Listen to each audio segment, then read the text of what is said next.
This week on Purple Rain, we bring you information on the current mask mandate in Louisiana and how the pandemic is affecting members of our local community, both on and off campus. Later on, we will discuss some of our student voter experiences, as well as how to stay busy to take care of mental health.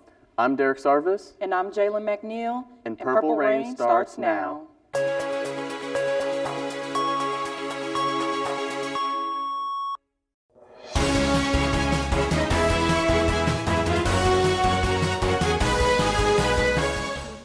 Welcome to Purple Rain. This week we bring you important stories from across the Natchitoches community. Last week, the presidential race took a monumental turn as Joe Biden won the swing state Pennsylvania and was officially announced as a presidential-elect on Saturday. One key aspect of the presidential election was COVID-19 and the national mask mandate. Debate surrounds the state of Louisiana as the government petitions to end the state mask mandate and Governor Edwards signs a lawsuit against the decision. Derek Sarvis has our top story. This young man, with a noticeably cracked phone screen, has some interesting opinions about Louisiana's mask mandate. There has been a push by GOP lawmakers to rescind Louisiana's mask mandate. What are your thoughts on this? Can I say stupid?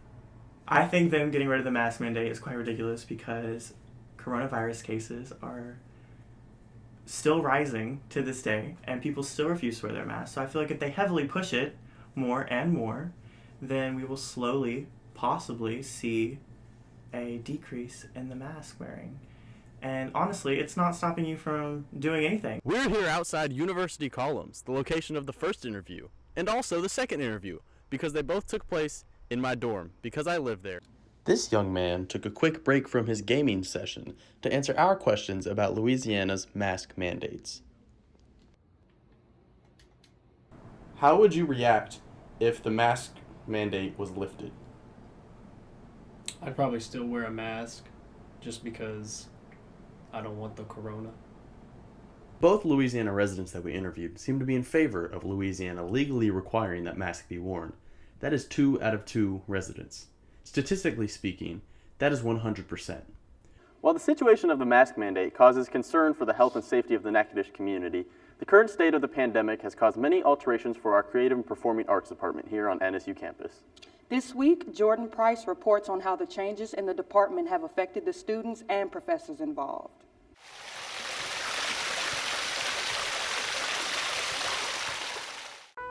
Meet Lane, a Northwestern State University Wind Symphony member. He is very dedicated and practices daily to get better at something he enjoys and makes a living off of. But things weren't always as good as they seem. He explained how stressful it was not knowing if they would have a season. I like to consider myself a freelance trumpet player, and a lot of my gigging and just money making just came to a complete halt.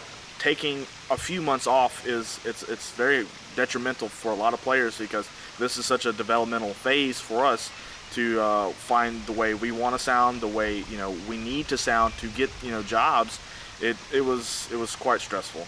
COVID has caused problems for NSU students, but let's check out another group of the NSU family.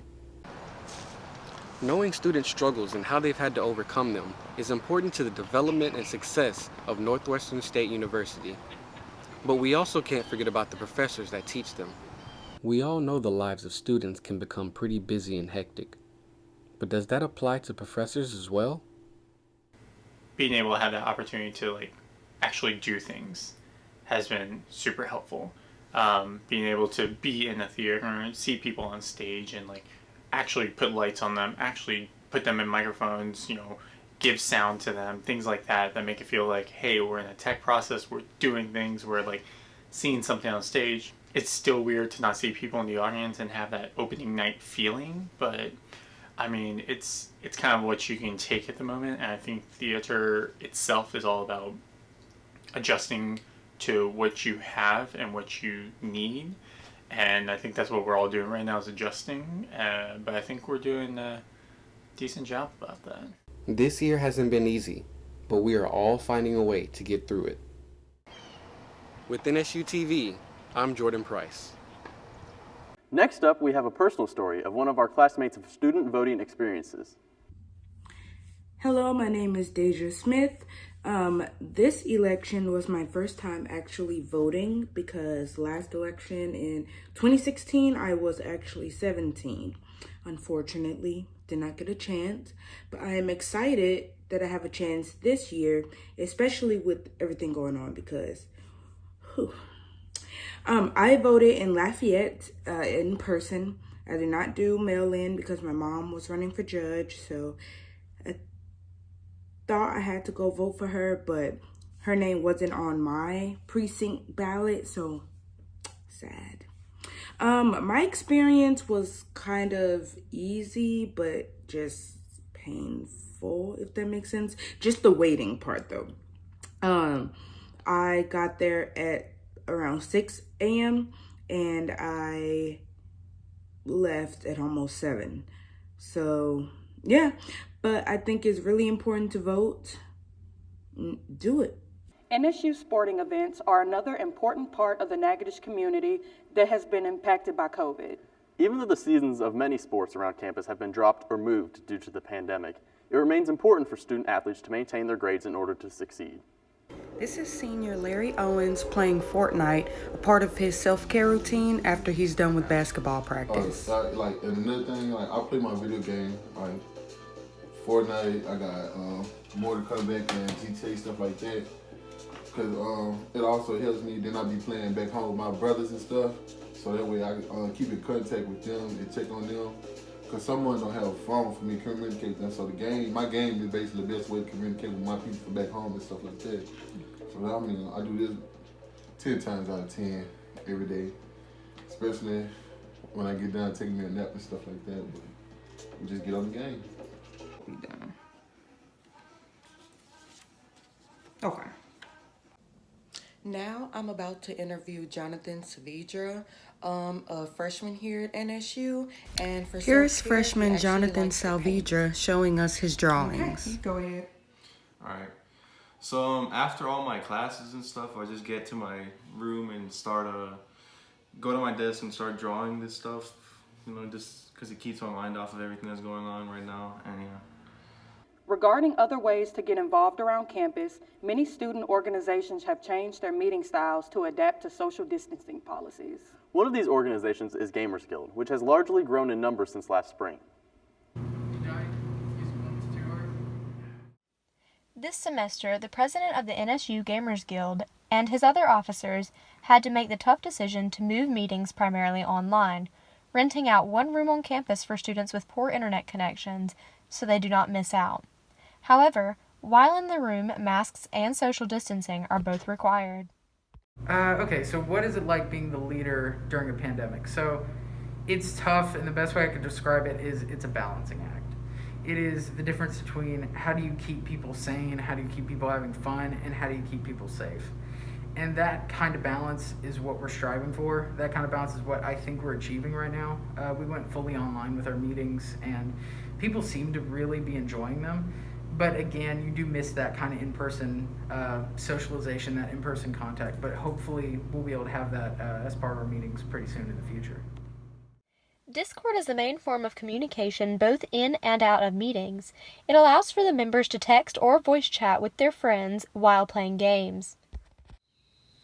Here we are at the residence of a current active Gamers Guild member. In just a few moments, we will hear what she has to say in regards to the new online meeting styles. This is Josie Amond, a freshman graphic design major who decided to join Guild this semester. It's given her the opportunity to meet multiple people with similar interests, as well as widen her horizon in the world of games and their art styles. So how I think transitioning to an online setting for Guild is, it's kind of complicated because you want to meet new people.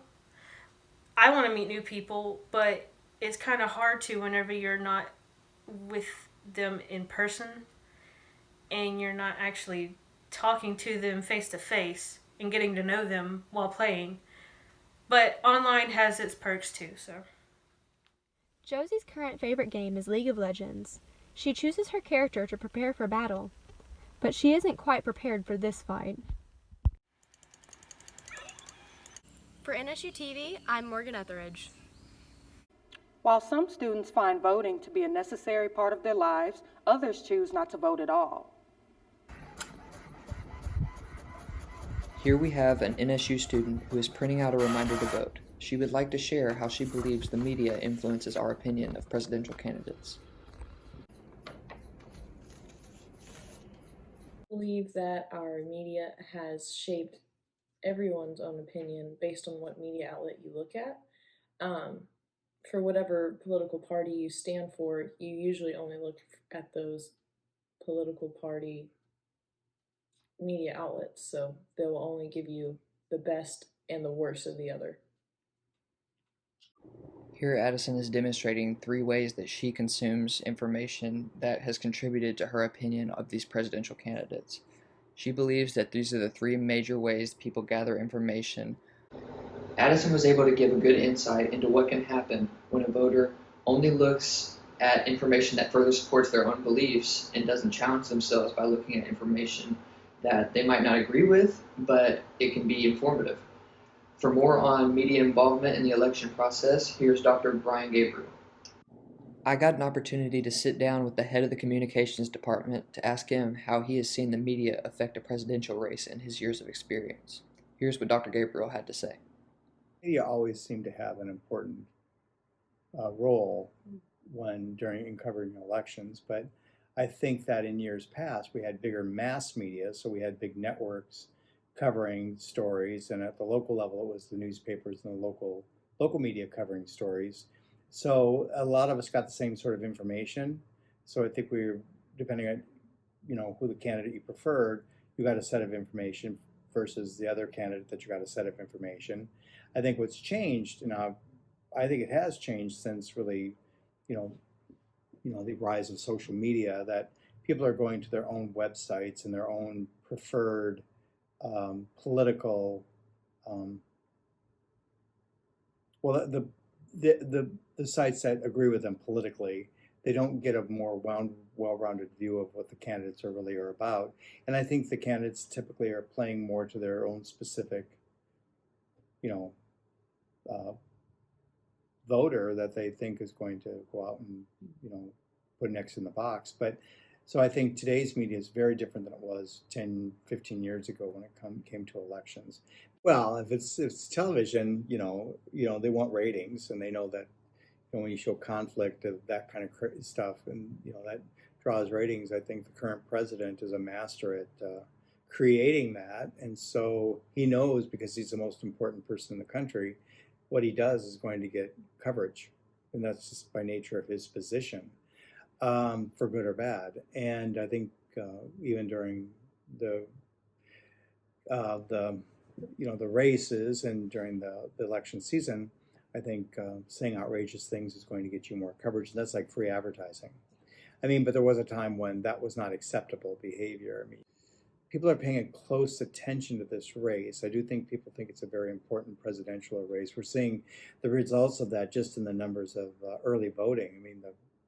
It's record voting. It's already record voting in our little parish. If you read the paper the other day, the Natchitoches Times, it's record, early voting. That's important. People should vote. I don't care who the candidate is for you, but that you're voting for, but you should vote. So people are paying attention. That is some really valuable wisdom from a man who has years of experience as a member of the media. Dr. Gabriel really touched on the importance of voting and gave a deep dive into the role the media can play in a large election like this. For NSU TV, I'm John Coffey. Keeping up with mental health in the midst of a stressful election and pandemic is super important. A good way to provide positive steps towards strong mental health is to keep yourself busy.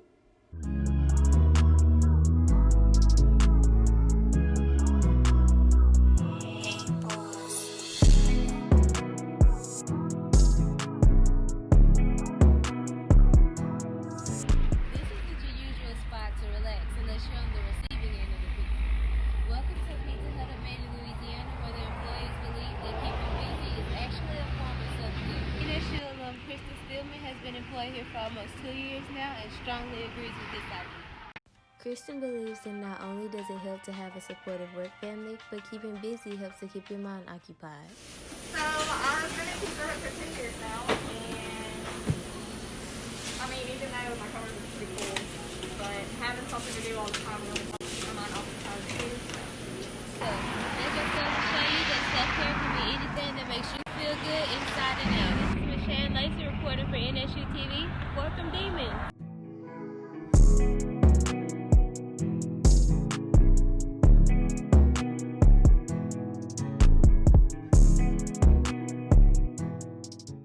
That is all for this week on Purple Rain.